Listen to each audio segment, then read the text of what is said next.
Hello everybody and welcome to our first Facebook Live of the year. And tonight we're going to be celebrating the launch of our Octomore 10-year-old 5th edition. My name is Joanne Boyd.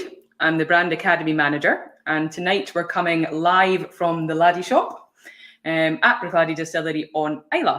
And I'm delighted to be joined by a very important person.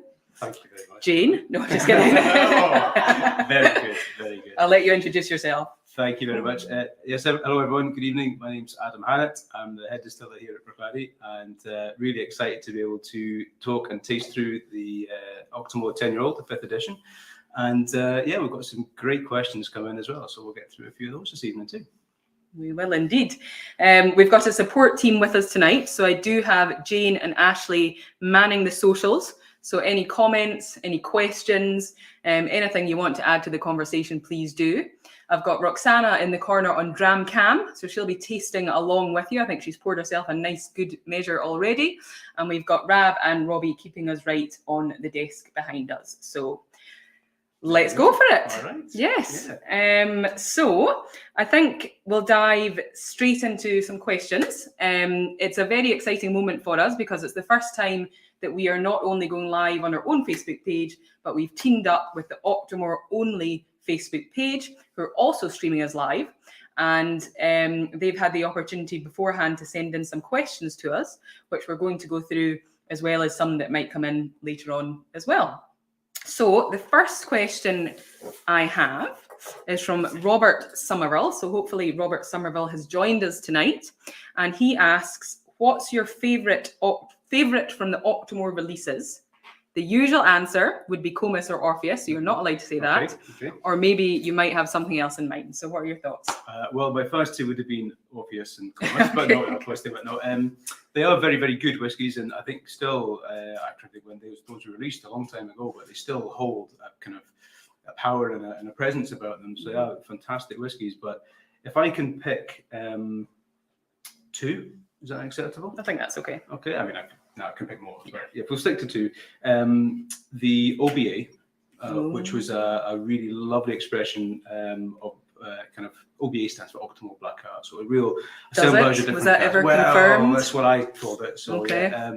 It was a real assemblage of different types of casks, lots of vintages, real kind of just whatever we had in the warehouse, that was kind of really exciting, and being able to put that together was a real privilege and tastes fantastic. And a whiskey that really made me think quite a lot, and we'll probably talk about some of these things with some of the conversations and questions we've got later on, but a whiskey that really made me think about the kind of range of Octomore and about how we're evolving and learning about it was the 4th edition of the 10-year-old, so the predecessor to the 10-year-old we're tasting here tonight, which was a mixture of virgin oak casks and first of all bourbon casks, and it was that 10 years with that kind of cask makeup. It was a whiskey when I put that together that really made me stop and think about age and about cask types and the future of Octomore, and that kind of question of 5 years, 8 years, 10 years, 12 years. So there's lots of things there because Octomore is still a young spirit, still a young whiskey. It is. I think the oldest we've done so far is the Event Horizon, which was 12-year-old. So that's the oldest we've gone so far. So it is. Who knows where we might go in the future? Yeah, but these whiskies, as we develop and as we age, in Octomore traditionally we bottle young. We don't make very much, so we never leave much behind because it's so hard to create. And again, I'm sure we'll talk about that as we go on. But yeah, so we don't have these kind of vast stocks of aging Octomore behind us, but there are some things that we can release at 10 or 12 or potentially 14, 16 going forward that will give us a real kind of insight into older Octomore as well. So exciting. I've got my own question for you, Adam. Okay. How many? We didn't rehearse it. We didn't actually, so it could be anything. How many bottlings do you think we've done of the Octomore since the first Octomore 1.1?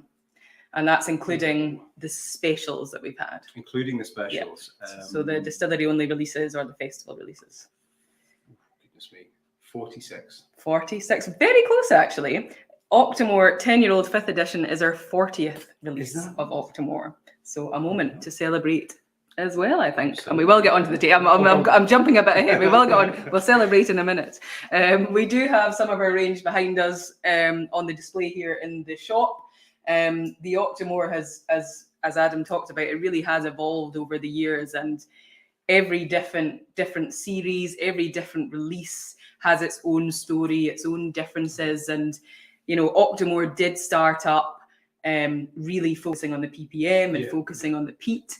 And as we've gone on, it's allowed us to explore everything behind the peat and everything that goes alongside the peat in the Octomore releases, and does make each one different and each one special. And I think the Octomore 12 series in particular, you know, we are in the 12th series.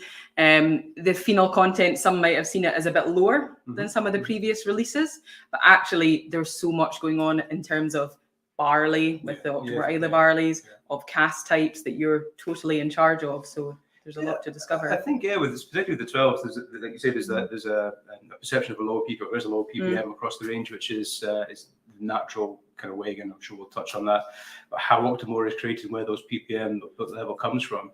But I think, again, there's so much behind it. Whiskey isn't just one-dimensional. There's so many factors in there, and the balance of flavour across each edition between those kind of big players, the smoke, you know, the age, the strength, the way we're kind of shaping those whiskies together, each edition is different. And I think it sheds a different light on Octomore each time we release it. It's kind of multifaceted. There's so many different ways of kind of bringing about that particular balance in each release. And I think that's what's fascinating about it, that you can continue to have that balance, continue to explore things with a whiskey that is just different every time. And I think that's got a lovely feel to it, being able to do that. So yeah, the 12s are a really lovely expression, a range of expressions. Obviously, you know, I was going to say that my favourite whiskey was the 13.1, which we're just bottling just now. We literally saw a tanker drive across the courtyard today, heading to the bottling hall, and it got pointed out that's the Octomore 13.1. So hurry up and drink the 12s, and we'll move on to the 13s. I think everybody. Drink up. Yeah, exactly. Cool. Well, talking about ppm, we've got another question from Michael Ross from Edinburgh. So hi, Michael, if you're joining us. He asks, Octomore has been around for a while, which is true. It's been around, first distilled in 2002. 40 releases. Well done, Adam. And it was first bottled in 2008 as the Octomore 1.1. But he asks, are there any plans for older age bottlings and or a return to higher ppm bottlings, which is quite an interesting one given the way we make Octomore? Yeah, absolutely. So I think if we touch on the ppm, the peat level first. So with Octomore, as I kind of touched on there, as we've talked about, the ppms, they vary from kind of batch to batch, obviously the way it's created. We don't set out with specific ppm. Octomore, when it's for its very first distillation, that very first batch of malt we got from Bed's Maltings up in Inverness was at 80 ppm. And effectively that became the benchmark for Octomore. Octomore is anything above 80. So the nature of that smoking process, that kilning process is you know, we can't control it. Depending on the weather, depending on the peat, depending on the moisture levels in the barley, you will get a different ppm each time. You know, you can't put a specific amount of peat in and peat for you know, in the fire for a set time to create a set ppm. It just is what it is, you know. And that sporadic nature, as long as it's over 80, it becomes Octomore. So we can have, I mean, again, 80 ppm is hugely peaty. I think when we've released things, we kind of forget that. It's like you know, sometimes I'll be drinking cask strength whiskey in the warehouse, and I'll say, you know, when we taste something, I'll say, oh, this is only 50%. You know, it's still 50%. That's strong. You know, still 80 ppm is a very, very smoky whiskey. So when we think about 80 ppm, we think about those releases in the past that have been 160, or of course the kind of the record we have is the 309. 0.1. 309.1, a very important point. One made all the difference. Absolutely, it did indeed. And so, you know, with Octomore, I think again, as you touched on at the beginning, we used to talk about Octomore being the most peaty whiskey in the world. I remember, you know, doing whiskey tastings and Jim, and he would be kind of tasting whiskey, and then you feel like, you know, Usain Bolt and all this kind of stuff because of the power of the Octomore. I think I remember that as well. It was great, but it was focusing on that power and that those huge levels of peat. And what we've seen over the years, Octomore develops, and as I say, there's balance, there's many facets to that whiskey. So yes, we may go up and down in PT levels at the moment. I mean, the whiskey we'll taste tonight is 90.3 ppm, still producing PT. I talked about the 13s there. We've just been working on the 14s, so we're always planning ahead. And I think to give you a sneak peek, the 14.3, the Islay grown, Octomore grown Octomore is 214 ppm. Wow. So again, it is what it is. It could be 101 one vintage, it could be 214 the next, or 309. I think there's another 307. Looking at with this in mind, looking at the phenol levels, there's a 307 top in the warehouse there as well. So it is what it is. Yes. So there we go. That's the first part in the ppm. The second part was about older age Octomores. Yeah. So again, the other thing is, we don't make huge amounts of Octomore. It's very difficult to make. Again, with the nature of what we do and how it's created. But we do have older stocks. We are holding some things back. So in small quantities, we will release some older things in the future. We'll be trying them before they go anywhere. Don't worry. Absolutely. We'll make sure they're okay. Yeah. Well, I think that leads nicely on to actually trying the Octomore 10-year-old. Well, thank goodness, because that's the only reason I'm here tonight for the Dram. Exactly. So, if you could pass me the bottle, I might do a wee top up. Of course. It's always a good idea to get that sound of the cork popping in the microphone. And an excuse to pour myself slightly more whiskey. Are you okay? Good. Yes, I'm fine. No, Thank you very okay. much. Good. So this is the Octomore 10-year-old 5th edition, which is it's lovely to think. We've done kind of 10 different iterations of this spirit, each one different, each one a different ppm, its own unique whiskey. Again, the thing that really strikes me about this, when you get that lovely sound, you pull the cork out of the bottle, you get that wonderful kind of smoky aroma, kind of just fills the room. But when you pour that, look at the colour of it, it's beautiful. It is a beautiful colour. So to talk a little bit about this whiskey, 10 years, the first 5 years were in first from American oak ex-bourbon barrels, and the next 5 years were in casks from Ribera del Duero, from a small kind of family-run producer making fantastic wine. So we filled our Octomore into these casks, kind of 5 years into the journey. And you can see the influence straight away. The colour is absolutely beautiful. So it just gives you an idea about what's coming when you taste that. Again, it's all natural colour. There's no chill filtration. It's natural whiskey we have here. Have a little nose of that. And it's wonderful. You get orange, hazelnuts. Orange. You get these kind of nutty, kind of malty things coming through there. Gentle peat smoke. That toasted oak, really comes through nicely. But it's, that kind of, it's like a blood orange, it's really rich stuff, citrusy notes coming through. There's a lot of sweetness there, but as soon as you mentioned orange, that was immediately what I was losing. There's a lot of things, again, if you give that a bit of movement in the glass, just kind of watch the way the legs come down, look at the texture, again, it's viscous, it's got this lovely kind of muscly texture, that kind of 10 years in the cask there. In natural, no chill filtration there, leaving all those natural oils in. It's bottled at 56.3% alcohol, so a little bit less dilution, so you can retaining the oil there as well. Honestly, on the nose on that, I mean, you could nose that and watch those kind of layers open up for a long time. So it's changing. You get a tiny bit of vanilla as well from the American oak. The American oak, again, gives it that foundation. It's that vanilla, that caramel, really comes through nicely. And again, the nice thing for me on this is, again, that fruit element has still got that lemon and kind of pear drops with that sweet, almost kind of citrusy notes to it as well. And that's the classic Bruichladdich style, that classic kind of flavors you'll get from our stills. So lots of pointers there into the spirit. If we have a little taste. Oh, please. Sandra? Cheers, Sandra. Cheers, everyone. You've got to give that a moment. It's got huge presence on the palate. Again, that muscular texture, you really feel that there. You feel that lovely sweetness. The smoke, there's something kind of drying with the French oak there, that tannin. You're getting kind of coffee, mostly coffee notes there as well. A lot going on. Black cherry. And a lovely smoky charred, the charred casks, really coming through nicely there. You get that as it melts in the end onto your palate. Absolutely. And that, I think, for me, that's one of the lovely things there. Really, the smoke gives you that kind of element in there. The flavors are coming through from the wood, golden syrup. It's just that lemon drizzle cake. There's loads of different kind of facets again in that whiskey. So you've got this lovely element of the casks doing so much, giving so much. You've got that that maturity. You know, you've got a little depth of flavour. You've still got that malty hint from the younger spirit. It's balanced. Yeah. You know, and that's the amazing thing about the Octomore. It still is balanced. Yeah, for sure. It's not by chance as well. There's a lot of work that's gone into making it so balanced. 10 years of work. Yeah, absolutely. Adam in the warehouse team. Yeah, no, absolutely. I mean, well, that's the great thing, you know, tasting a whiskey like that, you can reflect on the work of the whole team, you know, from and extending beyond us as well, you know, with the maltsters, with the you know, the farmers growing the barley. You're still, as I say, tasting that malty barley sugar flavors coming through. Again, the distilling team here, the warehouse team here, the bottling team here, the academy team, team, of course, you know, the education, keeping everyone right. Absolutely. I think I might have a new favourite. Really? Yeah, I do. I genuinely do. I didn't mention it earlier because, you know, we're trying it here, but I did try it for the first time the other day, and it is delicious. For those of you that haven't had a chance to try it, what about on the socials desk, guys? Have you had any comments or tasting notes or anything to add? I don't know whether anyone's tasting it along out there with us. There's been nothing flying in to correct your notes so far, Adam. You must have done it right. Exactly. So I think we'll sit on it for a bit. Everyone wants to know what's coming up.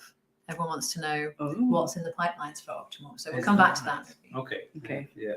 Yeah, that's it. We'll concentrate on the matter at hand. Yes, indeed. We'll make you all feel even more jealous by drinking it some more on screen slowly. And if anyone does have a sample, you know, I've ordered this, and you know, you're sitting there tonight having a dram, you know, again, let us know what you think. Some taste notes, and again, you can tell us it's your favourite whiskey as well. I think we're okay with that. Yes. Can I interrupt? Of course. I stand corrected. There's a guy here, William Guglielmo, who is tasting along with us, even though it's 11 o'clock in the morning where he is. He's watching us on YouTube. So well done. Dedication. Well done, William. I've just seen Kate Taylor, who I also know is Snoops, going by the little icon as well. Hey, Snoops. And he's got some tasty note: orange oils for sure, sweet vanilla, dry hazelnut, touch of Jaffa cake. I like that description. Yeah, that's it. I think that orangey, that, you know, I say that blood orange colour, that lovely kind of sweet citrus, it really comes through nicely. Yeah. Good. Well, we did have another question on the socials earlier, which was linked to the 10-year-old, but actually also to the 7.3, which is behind Adam on the shelf there. And it was Stephen J by email. He said, my first Octomore was a 7.3, which of course has the same Spanish wine casks as in this 10-year-old. Is there similarities in this taste in this 10-year-old with the 7.3, or has the extra years given some maturity and a difference in the barrel makeup of the two made for differing flavors? I think it has, yeah. I think there's similarities there. There will be kind of flavors. Again, I remember in the 7.3 that citrus kind of notes coming through. It won't be in the same kind of depth as this. I think, again, tasting this on the finish, we've got a lovely kind of boot polish and charred oak. The French oak, the way it's toasted, it has that tannic kind of dryness in there, which, you know, it's quite savoury, quite a nice flavour. And with the 7.3, slightly different. The age, again, the time spent in cask is quite different. So I think that changes the dimension quite a lot. So there'll be notes you can pick up that will be similar, but I think very, very different whiskies. The 7.3, of course, Octomore grown barley, a little bit younger, so more barley forward. And then what you find with the 0.3 is that Tyler barley is a little bit more salt, a little bit more kind of malt flavor coming through there as well, a bit more intensity on that. So they'll be quite different, but yeah, similarities in there as well. So yeah, I mean, hopefully again, the gentleman who had that 7.3 as his first Octomore is able to taste this 10-year-old and compare himself. Yeah, absolutely. And you'll find structures, you know, bits and pieces there that look the same, but overall, I think quite a different whiskey. Okay. You know, the age brings that extra dimension. Good. And we did talk about older Octomores within the warehouse. What is the oldest Octomore? Well, are you allowed to say? Yeah, of course. Yeah, I've probably told. Well, whether I'm allowed to or not, I've probably told people this in the past. No, the oldest Octomore we have is from 2002. So from the very first distillation of Octomore back then, that was the very first year it was distilled. We still have 2 casks from that vintage, so not very much at all. Have you played with it over the years? Have you left it in the cask? It stayed where it was, yeah. So there's 2 casks. One is a really, really fine Sauternes cask, which is just beautiful, and the other is an Oloroso sherry bud. So again, really beautiful just now. I tasted it probably What is that? How many years does that make them? They'll be 20 years this year. Wow, so of course, it'll be yes. December, so it's only 19. That's crazy. But it's a great thing. I think it's a really kind of symbolic whiskey, the very first Octomore that was ever distilled. So we won't be, we'll be doing something really kind of special with that at some point. But no plans to do anything with it at the moment. It's wonderful. I tasted it, as I say, a few months ago, and just delicious. So I'll keep it. Keep tasting it in the warehouse, and I'll keep tasting it. Yes. And maybe there'll be none left by the time. Stranger things have happened here. Stranger things have happened. Good stuff. Well, Matt has been in the wires. Matt and his wife do tastings in Dallas, and Matt's asking about the cask recipes. So again, your bag, Adam. The Octomore cask recipes appear to be very complex, or maybe not, but for a novice, they seem hard to keep track of. Taking certain parcels to be finished in different casks and then combining them back together, how long does it take you to arrive at these final recipes, and what is the cycle time from experimentation to release? How long have we got? Yeah, that's it. Yeah, I hope no one's going to bed tonight. We'll stay up and answer this one for a long time. No, I think, again, across the range of whiskies we make, there is a lot of kind of variety. So if we think about the Octomore itself, the point one in the range will always be kind of 5 years bourbon cask maturation. So there's not much we really do with that. We kind of fill those casks with the Octomore as new spirit, and all we're doing at probably about 4 years is blending all those, going through the cask, tasting them, blending those together in a kind of final marrying phase for the last year back into the same casks, and then be ready for bottling. However, with the 0.2s, we may be looking at, like you said, maybe more complex, changing cask types. And I think there's a few different elements at play. One is the availability of casks. One is the kind of ideas that you maybe want to experiment with. The availability of casks, it does change year on year. We don't always get the same. Absolutely. Again, because you may get some of the suppliers we work with may have, for example, with sherry casks, you maybe don't always get PX. You could always order PX. There may not be what's the word I'm looking for? A cask that's kind of created or finished. A cask that's seasoned. Seasoned. Thank you. Yeah. That's funny. Chloe forgot the same word today, and I had to remind her. So maybe we've not been drinking enough alcohol. Exactly. To be able to retain all our words, but. So those seasoned casks, you could always get them, but actually something of real pedigree that's matured or held a PX for however many years. So as these things come available, again, it might just be that we want to try different things, and each year you'll try something different. I think that's the great thing about Octomore, that each year you have a different spirit. You want to mature in different types of casks and see what happens. So.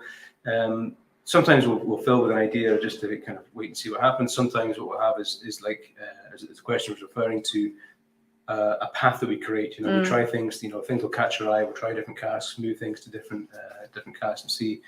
And that's sometimes how some of the distillery exclusive bottlings happen. That you find things in the warehouse that are ready. Sometimes it's just to try things. I mean, one of the things that always sticks with me was, somebody asked Jim many years ago why we made Octomore. Why did you do it? Because we could, and because no one else would. So it was that kind of pushing the boundaries, trying new things, and so that stays with us today, where we try things to see what will happen because we can, because we have the ability. It's in our DNA to try things like that. So quite often you don't know where you're going to end up, but you want to go and see where road will take you, where you'll end up. So and Adam's got a brand new sample room up in warehouse number 12, and it is like an Aladdin's cave of samples. It's not meant to be. It's supposed to tidy them away, but they're all sitting out on the work surface. They were the last time I was there. No, they still are. They still are. Okay, good. But no, it's quite a special place to go and see. And I think on the complexity of the recipes point, we were talking a bit about this earlier. As a company, we are very transparent, and there's sometimes that maybe other whiskey companies might not go into the level of detail that we do, but we're very open, very honest, and we respect all the whiskey fans that they want to know and they understand what we're talking about as well. It's important when you do have a bit of a complex recipe there to understand where the flavors come from. It's just telling the story of the whiskey. And we also have a little bit of mystery sometimes as well. And you did mention OBA earlier. We had a little question from Craig Bishop that will just slip in here. He said, what was it all about? Will there be another? So I think it's straight to the point. Well, yeah, what was it all about? Octomore OBA was just about looking at different vintages. So we tend to, as I say, have a structure with how we release things at a certain age. But with some of the casks that we had behind, there was basically, I won't give you too much information on the casks, but a parcel of casks that were just stunningly good, and they'd taken a little while to kind of develop to that area. And as you start to look around at these different casks you have, actually just playing, just blending, just trying to see what happened. It's just that creative spirit. You don't always set off with something in mind again. You just start thinking, well, that's really good. And actually that flavour reminds me of the cask over there. I think that will work really well. So you start putting things together. I'm just creating something that, again, it's a one-off, something you can never make again. Not with the idea of how do we always on the make... shelf. Okay. And it is a stunning bottle. The orange really pops. And a stunning dram as well. We're lucky enough to still have an open bottle in our booze cupboard upstairs, aptly named booze cupboard. So this one, unfortunately, we can't open. Well, maybe afterwards. We'll do that, If this goes well, we might crack it. Or terribly, actually. Either way, Exactly. we'll open it. But no, it was purely just creative.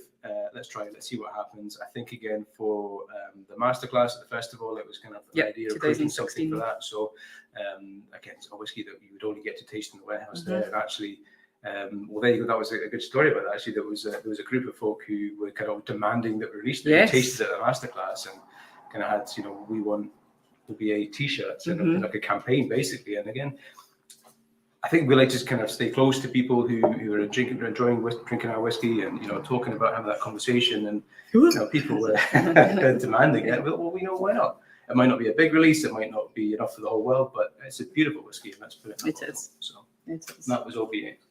Very good. Well, we're trucking through these questions. Yeah, we might not get through them all. Exactly. So, we probably won't. I mean, there has been quite a large number that came in already, but are there any coming in live from the guys and gals watching? Yeah, there's a fair few. There's a few taste notes as well trickling in. Good steady audience figures on Facebook, so thanks everyone. Actually, about the festival, someone is asking. This is Kent Excel on Facebook. Are there any Octomore tastings lined up for this year's Fèis? I don't think we could possibly say at this point. I think that would be far too much information to give away. But you can have another one. You could answer whether there's going to be a 20-year Octomore release if we're sitting on it. A lot of love for the potential 20-year-old Octomore. And also sherry cask finish. That's come in from Edward on Facebook. Stay tuned for the Octomore 13s for one of those. Ooh. Heard it here first. Yeah, exclusive. I think on the Fèis point, there's a lot of stuff going on behind the scenes, shall we say, gearing up for the festival 2022. So don't want to give away too many secrets. So do watch the socials, watch the newsletters. You'll see some exciting announcements, I would say. Yeah, you should check out the newsletter and the announcements, because that's actually how I knew I was doing this. Was checking out the email on Friday there. So really important to check into them. Oh dear. Anyway, you wouldn't miss it for the world. No, of course not. No. Of course not. So a question on the younger Octomores, I suppose, we've released, and the youngest we have done was the 3-year-old in Virgin Oak, which was the 10.3? 10.4. Yes. 10.4. Thank goodness you're here. That was one of the 40 that was, well done. How does the Octomore have such a mature and complex flavour profile while still being bottled at a very young age? It's a really what good some question. people would think of as a very young age. Yeah. I think that's it. With Octomore, we do like to challenge those conventions about age. So obviously we're releasing most of the range around 5 years old. Obviously a 10-year-old here, but the point, let's say we take the point one, if we release a whiskey that's 5 years old, that is, 200 ppm and 59% alcohol, that's too young, it's too peaty, and it's too strong. So actually, on the face of it, it doesn't work. And then you taste it. And it actually tells a story about thinking about distillation, thinking about barley sourcing, thinking about the quality of casting maturing. And all of these things, if you get every single step of making whiskey correct, if you get all that right, then actually age is just one of the factors in developing it, and at various stages in its journey from 0 to whatever, 10, 20, 30, 40, whatever it may be, you'll find a sweet spot there. And with Octomore, the way we're distilling, at 5 years, it's got a wonderful balance to it. The casks are really good.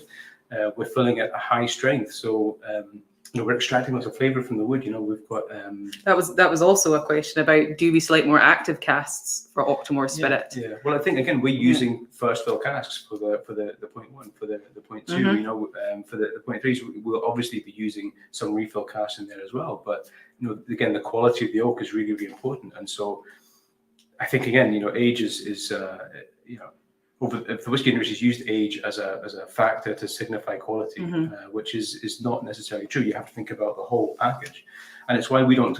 We release a whiskey, we don't talk about, I don't know, like eagles soaring across the glens and bagpipes. Stop doing that. Yeah, no, stop. Exactly, sorry, no, but it's not about that. It's about, we talk about this. If you think about all the Bruichladdich, Port Charlotte, Octomore whiskies, it's about the detail. It's about, think about the classic Bruichladdich, and we have the recipe there. It's about the casks and the barley and the vintages and all these kind of things. In that, it's about the recipe, it's about the whiskey and the flavors. That's the story, and that's what we have with Octomore. We're telling a different story with that young age. Yeah, that's a nice way to put it. If you have the detail, if you have everything there, you don't need a story to sell it. And that's it. As I say, if you get the basics right. So again, the way we're mashing, the Victorian distillery we have, the way we're running that long fermentation, developing flavour, that slow distillation. I mean, we don't make whiskey for the world at Bruichladdich. We make a little bit of whiskey. In terms of, there's many distilleries who produce a lot more whiskey than us, but we choose to do that because we want to make a fantastic quality of whiskey. And if you get it right at the beginning, you make tremendous spirit, maturing in good casks here on Islay, getting that lovely kind of marine salty air. You're going to make a good whiskey. And so 5 years, 10 years. One isn't necessarily better than the other. We're just highlighting a different balance of flavour in that whiskey at each age. So there you go. Thank you. You're welcome. Well, those questions came from Mike in New York and Joe from Denmark. So thank you very much for your questions. I think we've covered a lot, and I think there's a lot of people watching tonight that really do know our distillery and know the Octomore whiskies, but there may be some new people here. So welcome if you're joining us for the very first time, but don't be afraid to go onto our website. There is a huge amount of information there of what we've done over the years, and these little things that Adam's touching on, the fact that we have no computers, the non-chill filter, the colouring free, bottling on Islay using Islay spring water. It's all part of our history and our story, and part of the Octomore bottling. So go discover for yourselves. Yeah.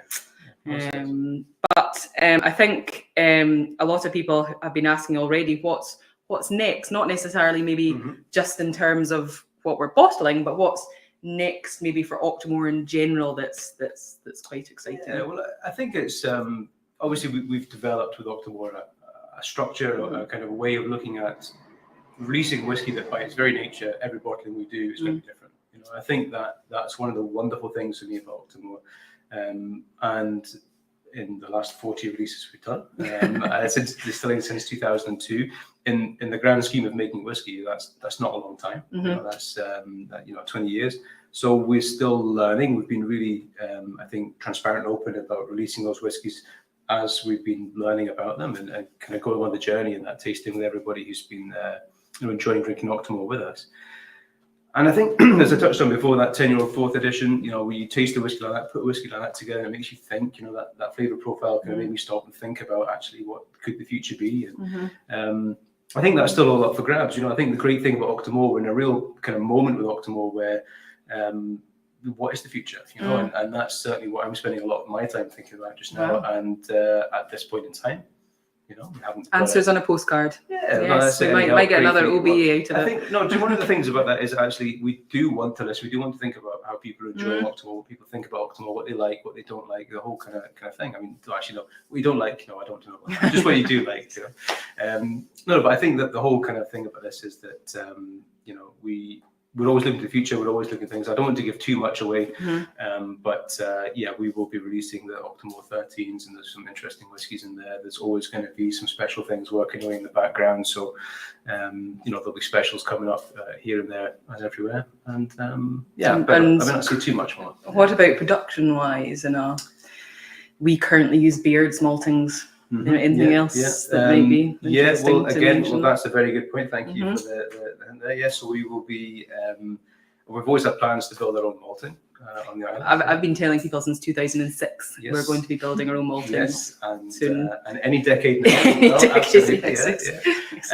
No, I think we did. We have plans in motion for developing that. I think there's a lot to do at the distillery. There's a lot we want to achieve across a huge range of different projects. From growing barley and the kind of crop projects, to kind of support the farmers, to the whole thing, to actually build the maltings as well, with the idea that all the Islay barley we grow doesn't have to go to Inverness to be brought back, but we can do it here. We can again provide another thing, and actually kind of close the loop. That would be 100% of the production. Sorry, not 100% of the production, but all the Islay grown barley would stay here. So would be about 60% of our production would be 100% It's a big number, 60% grown in Islay. It's a fantastic thing, yeah. So we have plans to do that. Of course, there's many things to do that it may be, again, with COVID and a few things, maybe a few things have kind of slipped in the plans, but in the timeline. But we still aim to do that. We still have plans in, and we'll be kind of working on that over the next few years, I think. So.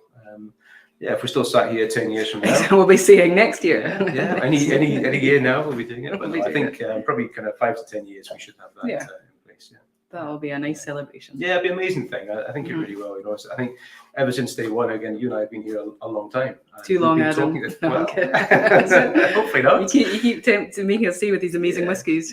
But we've been talking about these kind of things for a long time, and I think you think back on the developments we've had, and again, 40 releases of Octomore, we've got them under quite an our achievement. Belt. So it's been busy, but still lots to achieve. Yes, good. Well, I think that nicely wraps us up. I don't know if nothing else on social at the moment. I do know that there were more questions that came in probably on social and when the original newsletter and Facebook link went out as well. There is going to be an article on the website covering all the questions that we haven't been able to ask tonight. But if anybody does have any more they want to send in, please do that. So I'll answer those and we'll get them all typed up, and be good fun. Unless I get up here quickly, Jane's going to stop me and make you answer all these questions tonight. So see how we get on. Good stuff. Well, all that remains to be seen is to say thank you to all the guys that supported us tonight on Dram, Cam and socials and Mixed Desk. And cheers to you all. Thanks for joining. Thank you very much. Cheers, Adam. Good night. Cheers. Cheers.